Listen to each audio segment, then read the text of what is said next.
ዛሬ የመጨረሻውን የ11ን የምዕራፍ 11ን የምንማረው እግዚአብሔር ለሁሉም የምህረት አምላክ ነው በሚል ርዕስ ነው የምንማረው። እግዚአብሔር ለሁሉም የምህረት አምላክ ነው በሚል ምዕራፍ 11 ከ25 እስከ 36 ያለውን እንማራለን። እግዚአብሔር ለሁሉም የምን አምላክ ነው? የምህረት አምላክ ነው። ጥቂት ደቂቃዎችን እግዚአብሔር ለሁሉም የምህረት አምላክ ነው በሚል ሮሜ ምዕራፍ 11 ቁጥር 25 እስከ 36 ያለውን እንማራለን። እግዚአብሔር ለሁሉም የምህረት አምላክ ነው። አንደኛ በሉና እስራኤል ከእንቅልፏ ትነቃለች ብላችሁ ጻፉ።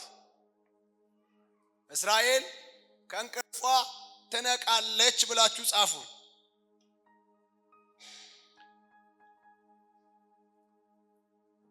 ሮሜ 11:25 እና ኤፌሶን 5:14 ኤፌሶን 5:14 እስቲ የሮሜ 11:25ን እንየው። ሮሜ 11:25 እንደዚህ ይላል። በኢየሱስ ስም አነባዋለሁ።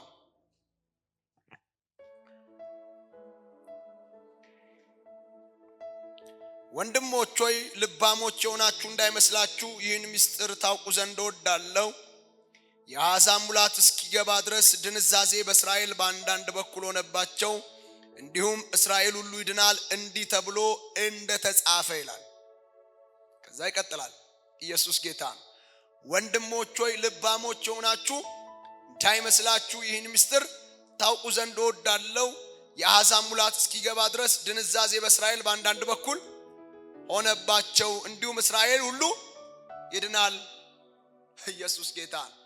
አሁን ሐዋርያው ጳውሎስ እንግዲህ እንደነገርኳችሁ ምዕራፍ 9 ላይ ሲጀምር እንደው ቢሆንልኝ እስራኤላውያንን አስቀንቼ እንዲድኑ ባደረኩ እኔ የአሕዛብ ሐዋርያ ነኝ። በእርግጥ ግን ወገኖቼ ስለሆኑ ስለ እስራኤላውያን በልቤ ምን አለ? ሸክም አለ፣ የማያቋርጥ ሐዘን ጭምር አለ ብሎ ይናገራል። በግልጽ የማያቋርጥ ሐዘን አለ በልቤ። ስለነማን? ስለ ወገኖቼ ስለ እስራኤላውያን። ይገርማችኋል አለ እንደ አባቶች እኮ ተመራጭ ናቸው፣ ተወዳጅ ናቸው፣ የተመረጡ ናቸው። አባቶቻቸው እና አብርሃም እኮ የታዘዙ የተመረጡ የተለዩ ለእግዚአብሔር የኖሩ ናቸው። እንደ አባት ተመራጮች ናቸው። ነገር ግን አሁን ያሉት ግን የእግዚአብሔርን ሐሳብ ካለመረዳታቸው የእግዚአብሔርን አጀንዳ ካለማወቃቸው የተነሳ ለእግዚአብሔር ፍቃድና ሐሳብ ጠላቶች ሆነዋል። ለምሳሌ እግዚአብሔር የመጨረሻው የዘመን እቅዱ ዓለምን በጠቅላላ በልጁ በክርስቶስ ምን ማድረግ ነው? መጠቅለል ነው። እነሱ ግን ለዚህ አጀንዳ የተላከው ልጁ ኢየሱስን መቀበል አቃታቸው፣ አልቻሉ። ስቲል ባለፈው የእስራኤል ጠቅላይ ሚኒስትር ነው ፕሬዝዳንት ነው ማን ነው ኤሪያል ሻሮን ምናምን አይደል ኢየሱስን ከአንድ ግለሰብ ጋር ሲያወዳደር ነበር አይደል? ከሱ የተሻለ ታሪክ ምን አለው አላል?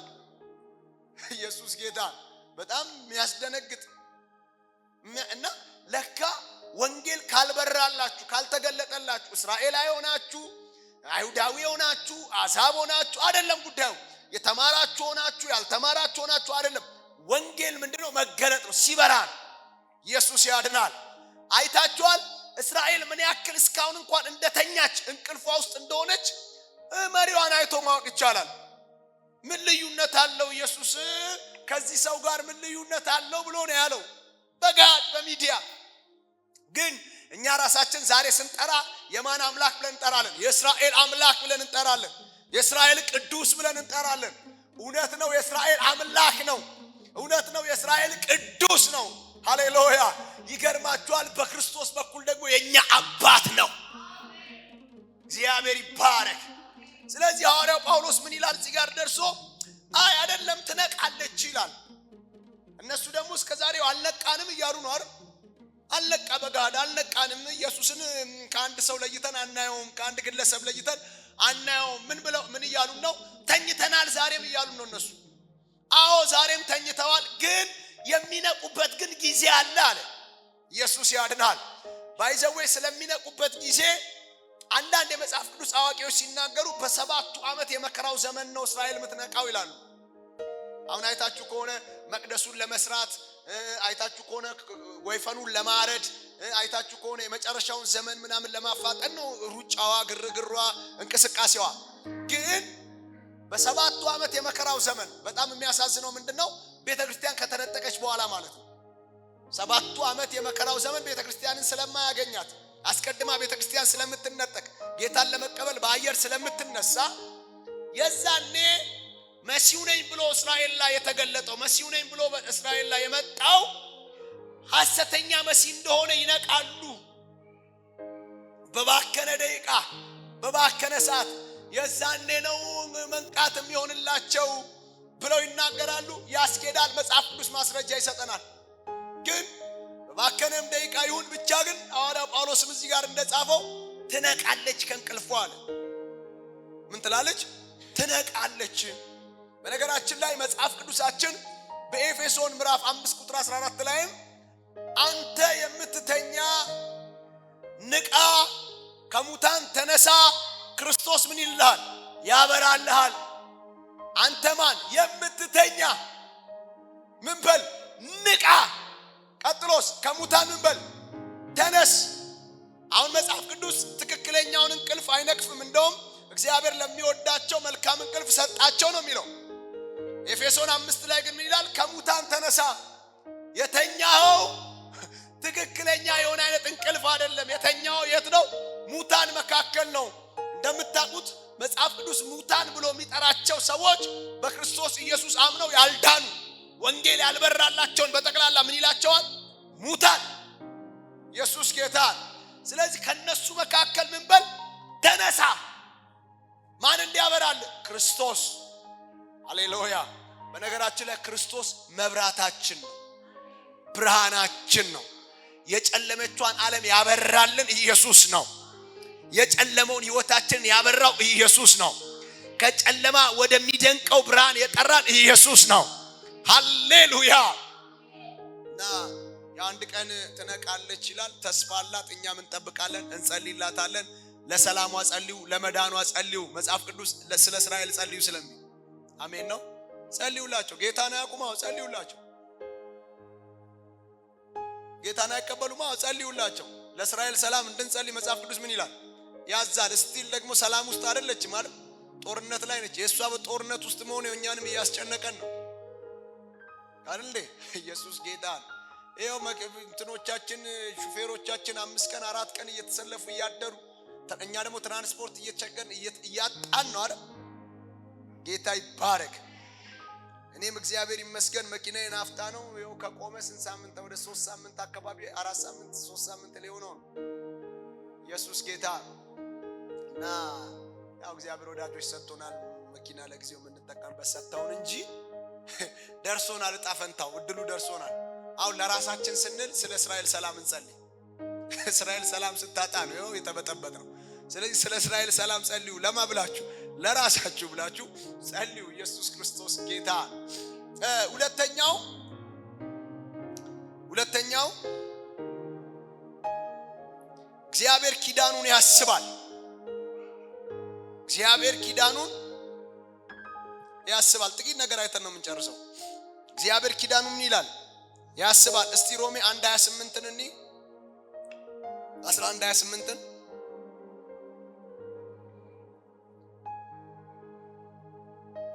በወንጌልስ በኩል ስለናንተ ጠላቶች ናቸው፣ በምርጫ በኩል ግን ስለ አባቶች ተወዳጆች ናቸው። እሺ እግዚአብሔር በጸጋው ስጦታና በመጥራቱ አይጸጸትምና እናንተም ቀድሞ ለእግዚአብሔር እንዳልታዘዛችሁ አሁን ግን ካለመታዘዛቸው የተነሳ ምህረት እንዳገኛችሁ እንዲሁ በተማራችሁበት ምህረት እነርሱ ደግሞ ምህረትን ያገኙ ዘንድ እነዚህ ደግሞ አሁን አልታዘዙም። ቅድም እንዳልኳችሁ በወንጌል በኩል ምኖች ናቸው አለ? ጠላቶች ናቸው። እነዚህ የምታዩዋቸው አይሁዶች እስራኤላውያን እንደ ወንጌል ካያችኋቸው ምኖች ናቸው? ጠላት። የወንጌል ምንድናቸው? ጠላት ናቸው። ምን ማለት ነው? በሌላ ቋንቋ ወንጌል ስለ ኢየሱስ ነው አይደል? ወንጌል እኮ ኢየሱስ ክርስቶስ ስለ ኃጢአታችን ሞተ፣ ተቀበረ፣ ከሙታን መካከል ተነሳ፣ በአባቱ ቀኝ አለ፣ ሊወስደን ተመልሶ ይመጣል ነው እኮ ወንጌል። ሃሌሉያ። አሁን እነሱ የዚህ እውነት ምኖች ናቸው? ተቃዋሚዎች ናቸው፣ ተቃራኒዎች ናቸው። ስለ ወንጌል አለ ምኖች ናቸው አለ? ጠላቶች ናቸው፣ አሳዳጆች ናቸው። በነገራችን ላይ አንድ ነገር እወቁ፣ አንድ ነገር እመኑ። ኢየሱስ ክርስቶስ እንዲሰቀል ምክንያት የሆኑት አይሁዶች ናቸው አይደል? ለጲላጦስ አሳልፈው የሰጡት ምኖች ናቸው? አይሁዶች ናቸው። ደቀ መዛሙርቱን ያሳደዱት እነማን ናቸው? ሐዋርያቶቹን ያሳደዱት እነማን ናቸው? አይሁዶች ናቸው። እንደ ወንጌል ምንድናቸው አለ? ጠላት ናቸው፣ የወንጌል ተቃዋሚ ናቸው አለና እንደ አባቶች ግን እኮ ተወዳጆች ናቸው። እንደ አባቶች ግን ምንድናቸው? ተወዳጅ ናቸው፣ ተመራጭ ናቸው። ምንድነው ያስወደዳቸው? ምንድነው ያስመረጣቸው? እና አብርሃም እግዚአብሔርን ሰምተው ታዘው ለእግዚአብሔርን ፍቃድ ለማድረግ በዘመናቸው ምን ብለዋል? ኖረዋል። ቀጥሎስ ከአብርሃም በኋላ እነ ይስሐቅ እነ ያዕቆብ እስራኤላውያን በጠቅላላ እግዚአብሔርን ሐሳብ ለመኖር ብዙ ዋጋ ከፍለዋል። አሁን ግን እዚህ ደርሰው ባለመታዘዛቸው ምክንያት ስለ ወንጌል ምኖች ናቸው? ጠላት ናቸው። ስለ አባቶች ግን ተወዳጆች ናቸው። ቀጠለና ከማን ጋር አነጻጸረ? ከኛ ጋር። እናንተ በፊት ምኖች ነበራችሁ? ጠላቶች፣ ወይ ደግሞ ያልታዘዛችሁ ነበራችሁ። እናንተ ራሳችሁ የእግዚአብሔር ተቃዋሚ ነበራችሁ። ኢየሱስ ጌታ። ሃሌሉያ። እነሱ በታዘዙበት ዘመን እናንተ ታዛዥ አልነበራችሁ። እነሱ ለእግዚአብሔርን በተከተሉበት ዘመን እናንተ ከጣዖቶቻችሁ ጋር ነበራችሁ። ኢየሱስ ያድናል። ሃሌሉያ። እኔ በጣም የሚገርመኝ ነገር ለምሳሌ ሰው በተለይ ኢትዮጵያን ያስባትና የስንት ሺህ ዓመት የሃይማኖት ምናምን ይላል። ምን የስንት ሺህ ዓመት የሃይማኖት ኦሬዲ ምንድነው የሃይማኖት? ሲጀመር ክርስትና እኮ 2000 ምናምን ዓመቱ ነው አይደል? 2000 ምናምን። ይሄን 2000 ምናምን ዓመት ደግሞ አገራችን ከክርስትና ጋር አልኖረችም፣ ከሃይማኖት ጋር ነው የኖረችው አይደል? እንደውም ሃይማኖት ባይኖር ጥሩነቱ ምንድነው? ሰዎች በቀላሉ ስለ ወንጌል ስለ ጌታ ሲነገራቸው በቀላሉ በቃ አምላክ ያገኛሉ፣ ደስ ይላቸዋል።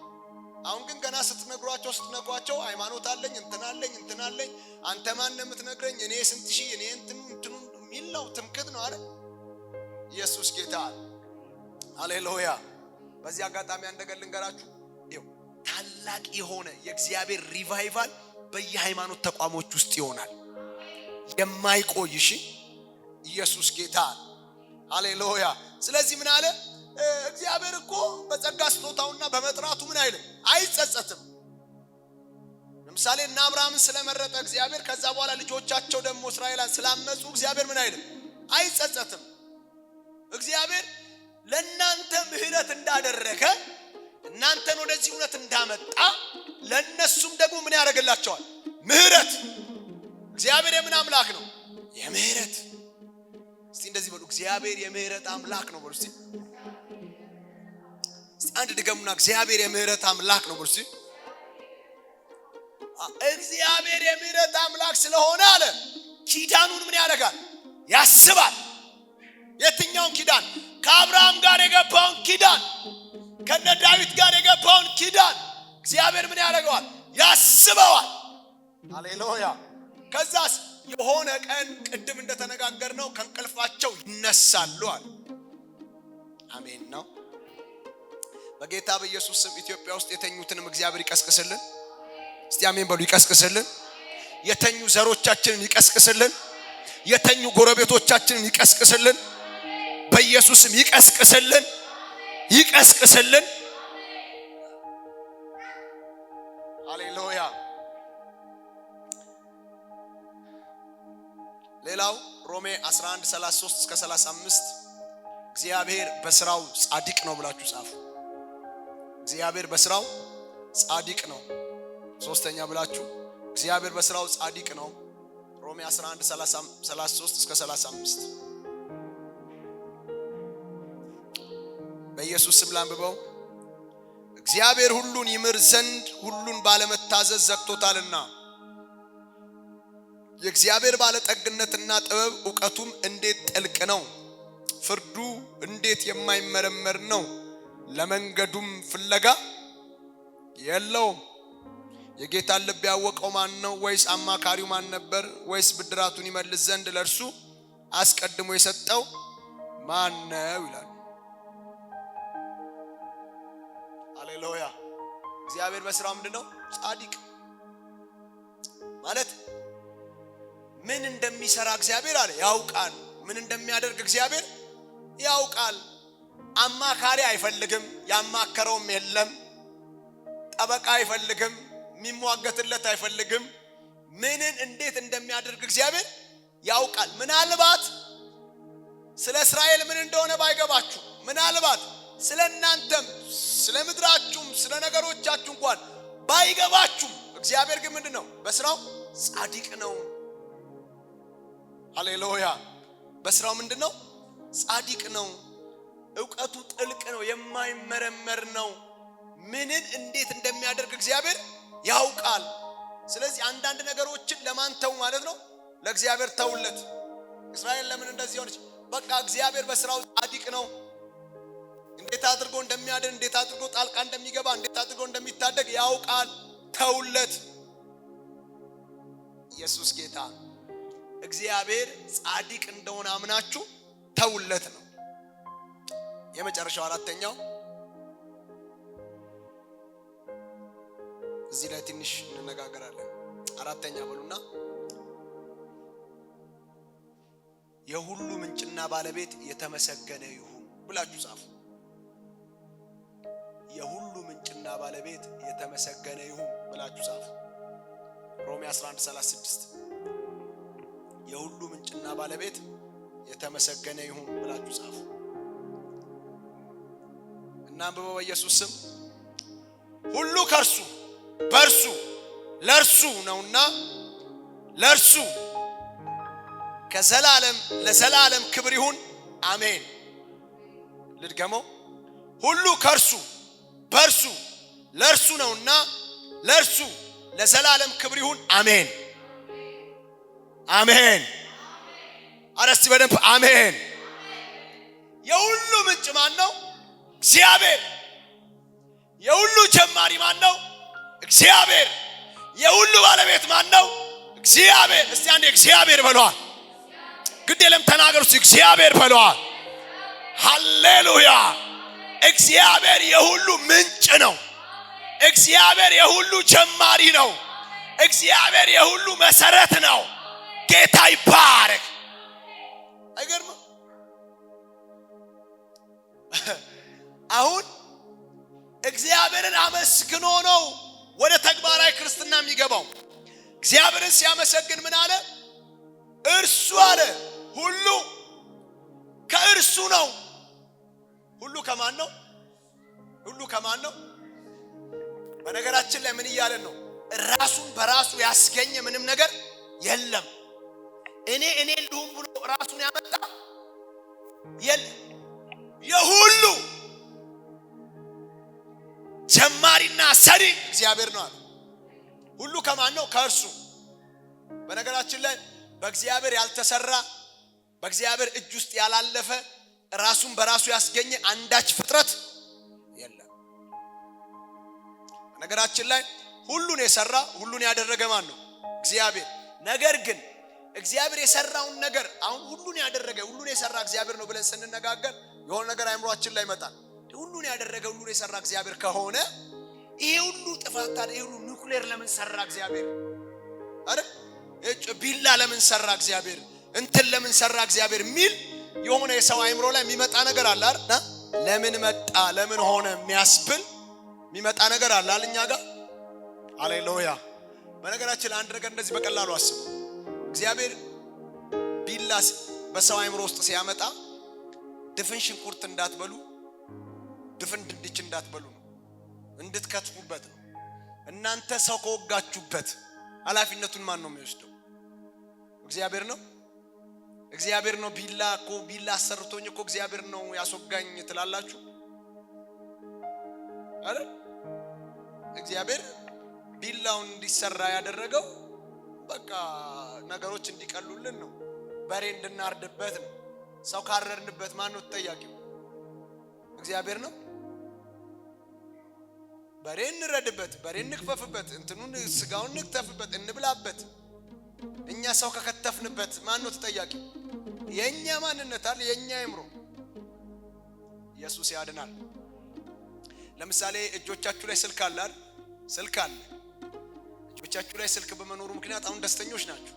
እንደውም ያለ ስልካችሁ ብዙ እንትን አትሉም፣ በጣም ከመላመድ የተነሳ አይደል? እሺ ለምሳሌ በዚሁ ስልካችሁ ተጠቅማችሁ ደውላችሁ እንትና ስትሰድቡት ስልኬ እኮ ነው ትላላችሁ አይደል?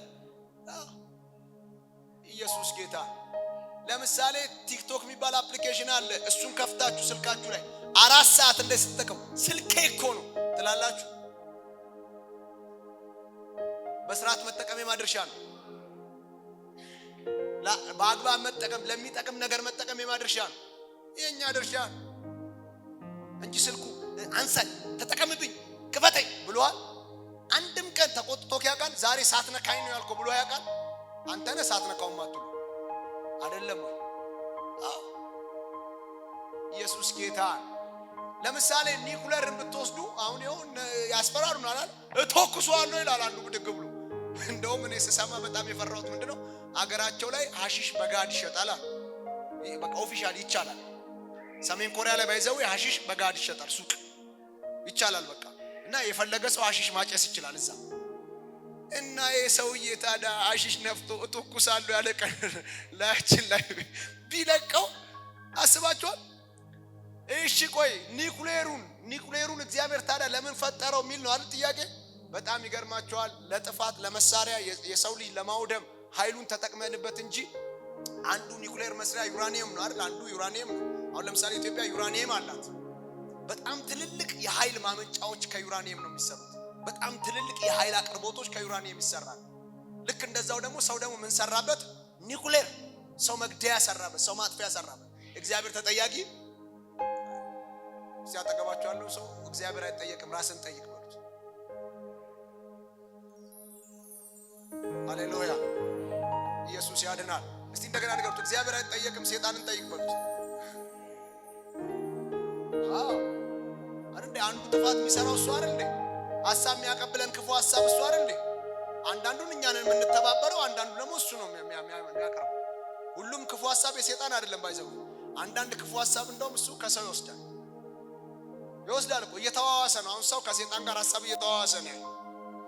የሰይጣኑንም ትተን የኛንም ትተን የእግዚአብሔርን ሐሳብ ብናደርግ ነገሮች ሁሉ ለምን ይሆናሉ? ለመልካም። እግዚአብሔር የሰራው ነገር ሁሉ ምንድነው? መልካም ነው። የሁሉ ምንጭ ማን ነው? እግዚአብሔር የሰራው ክፉ ነገር ግን ሰርቶ ዘፍጥረት ምዕራፍ 1 ላይ አይታችኋል። ሰርቶ ይሄ ነገር ክፉ ነው እግዚአብሔር ያለው አለ፣ ሰራ። ከዛ በኋላ ይህ መልካም እንደሆነ አየ ነው የሚለው። ሰራ ይልና ቀጥሎ ይህ መልካም እንደሆነ አየ፣ ሰራ። ከዛስ ይህ መልካም እንደሆነ አየ። እያንዳንዱ እግዚአብሔር የሰራው ምንድነው? መልካም። እንደውም እግዚአብሔር የሰራው ሁሉ መልካም ነበረ ነው የሚለው መጽሐፍ አይደል? ነበረ። ኢየሱስ ጌታ። እግዚአብሔር ለክፉ የሰራው ነገር የለም። እግዚአብሔር እያንዳንዱ ፍጥረት የፈጠረው ለመልካምነቱ ማሳያና መገለጫ ነው። ጌታ ይባረክ። እኔና እናንተ ገና የሆነ ክፉ ነገር ሲሆን እግዚአብሔር ላይ አንቺ ታመጪው አንቺ ታሮጪው አለች ሴትዮ። እኛንን ያመጣነው እኛንን ያሮጥነው ጉዳዩ። ሃሌሉያ። ይገርማችኋል። እኔ እንደውም ዛሬ ምን እንደማዘን ታውቃላችሁ? እኛ ያበላሸነው ሰይጣን ያበላሸውን ራሱ እግዚአብሔር ጣልቃ እየገባ ያስተካክላል። ጣልቃ እየገባ ያስተካክላል። ጣልቃ እየገባ ያቀናል። ልጄ ሳታቅ ነው ይላል፣ ትዝ ይላል፣ በዚህ ይገባል። በዚህ ሁሉ ነው እኮ ከኛ ጋር ያለው ጌታ። እንኳን የክፋት ምንጭ ሊሆን፣ እንኳን የአመጽ ምንጭ ሊሆን፣ እንኳን የጦርነት ምንጭ ሊሆን እኛ የቀሰቀስነውን ጦርነት ከሰይጣን ጋር የተባበርንበትን ክፋትና አመጽ ሁሉ እኮ ጣልቃ እየገባ እያስተካከለ ነው እግዚአብሔር ያለው። ሃሌሉያ። መቼም የእጆቹ ስራ ስለሆነን ስለማይተወን ማለት ነው። ጌታ ይባረክ። ሁሉ ከማን ነው አለ? ከእርሱ ደግሞ በማን? በእርሱ። ከእርሱ ነው ደግሞ በማን? በእርሱ ነው። ከእርሱ ነው የተገኘው ደግሞ በማን በኩል ነው? በራሱ በእርሱ በኩል። ከዛ ሶስተኛው ምንድነው የሚለው? ሶስተኛው ለእርሱ ለማን? ለእርሱ። ከእርሱ ነው፣ በእርሱ ነው፣ ለእርሱ ነው። ከእርሱ ነው፣ በእርሱ ነው፣ ለእርሱ ነው። ከሱ በሱ ሕይወታችን፣ ከሱ በሱ ለሱ። ለማን? ለእግዚአብሔር። እያንዳንዱ የምታደርጉትን ነገር አለ አይደል? ለማን ክብር አድርጉት? ለእግዚአብሔር። ከእግዚአብሔር ነው፣ በእግዚአብሔር ነው። ደግሞ ለማን ክብር ይሆናል? ለእግዚአብሔር ክብር። እሺ፣ እና ለምሳሌ እናንተም ከሰው ስትጣሉ ለእግዚአብሔር ክብር ይሆናል? በስልካችሁ ቅድም እንዳልኩት የሆነ ነገር ስታደርጉ ለእግዚአብሔር ክብር ይሆናል? ግን መሆን ያለበት ከማን ነው? ከእርሱ ነው ነገር፣ በእርሱ ነው ነገር። ደግሞ ለማን ነው መሆን ያለበት? ለእርሱ ነው መሆን ያለበት። ኢየሱስ ጌታ። እኔና እናንተ በምድር ላይ የምንኖረው ሕይወት የተሰጠን ለእርሱ ክብር እንዲሆን ነው። ዓይን የተሰጠን ለእርሱ ክብር ነው። እሺ፣ እግር የተሰጠን ለእርሱ ክብር ነው። አሜን ነው። ይሄ ዓይናችንን እርሱ የሰራው፣ በእርሱ ዓይናችን የተሰራው ለእርሱ ክብር ነው። እግራችን የተሰራው በእርሱ ነው፣ ለእርሱ ክብር ነው። ደግሞ ይሰማል ወይ? ሃሌሉያ። እግዚአብሔር ግን ለሁሉም የምህረት አምላክ ነው። በምህረቱ ነው ያኖረን። ልክ ነቢዩ ኤርምያስ እንዳለ ያልጠፋ ነው ከእግዚአብሔር ምህረት የተነሳ ነው። ርኅራኄው ምን ስለማያልቅ። ሃሌሉያ፣ ስለማያልቅ። ጌታ ይባረክ። በነገራችን ላይ አንዱ እኮ ኢየሱስ ተመልሶ የመምጣቱ ምክንያት ምንድን ነው? ዓለም ከአመፅና ከክፋት ስለማትመለስ እኮ ነው። ስለማትመለስ ከክፋትና ከአመፅ ስለማትመለስ፣ ክፋትና አመፅ እያበዛች ስለምትሄድ ይመጣና የሱ የሆኑትን ይለያል፣ የሱ የሆኑትን ይወስዳል። አሜን ነው። ጌታ የተባረከ